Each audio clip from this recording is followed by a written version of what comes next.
আল্লাহ সুবহানাহু ওয়া তাআলা এখানে বলছেন ফালাম্মা বালাগা মাআহুস সায়া, তারপর যখন সে মানে ইব্রাহিম আলাইহিস সালামের ছেলে তার পিতার সাথে চলাফেরার বয়সে পৌঁছালো, ক্বালা ইয়া বুনাইয়া, তখন ইব্রাহিম আলাইহিস সালাম বললেন, হে আমার ছেলে, ইন্নী আরা ফিল মানামি আন্নী আযবাহুকা, আমি স্বপ্নে দেখছি যে আমি তোমাকে জবাহ করছি।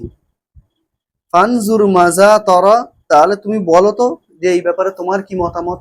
ক্বালা ইয়া আবাতি, তখন ইব্রাহিম আলাইহিস সালামের ছেলে বলেন, হে আমার আব্বাজান, আফআল মা তুমারু, আপনি করুন সেটা যেটা আপনাকে করতে বলা হচ্ছে। সাতাজিদুনি ইনশাআল্লাহু মিনাস সাবিরিন, আল্লাহ যদি চান তাহলে আপনি নিশ্চয়ই আমাকে ধৈর্যশীল পাবেন।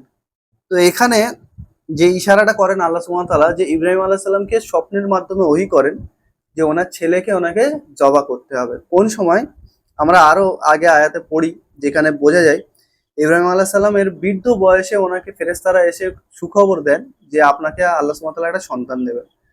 ওনার স্ত্রী তখন বলে ওঠেন যে এই বুড়ি বয়সে আমাকে আল্লাহ সুবহানাহু ওয়া তাআলা সন্তান দেবেন। তো সেই অবস্থায় যখন সন্তান হয়, তখন যখন আল্লাহ বলছে যে সে যখন চলাফেরার বয়সে পৌঁছায়, তখন ইব্রাহিম আলাইহিস সালামকে স্বপ্নে দেখানো হয় যে আপনাকে এই ছেলেকে জবাহ করতে হবে। আর ছেলে কি বলে যে আপনি তাই করুন যা আপনাকে স্বপ্নে দেখানো হচ্ছে। তো এখান থেকে আমরা বুঝতে পারি যে স্বপ্নের মাধ্যমে আর যে মনে কথা দেওয়া, এটা হচ্ছে প্রথম ওহীর নিয়ম। তবে এটা আমাদের মনে রাখতে হবে যে এই স্বপ্নের ওহীটা নবীদের জন্য একমাত্র গ্যারেন্টেড, কিন্তু সাধারণ মানুষের জন্য গ্যারেন্টেড না।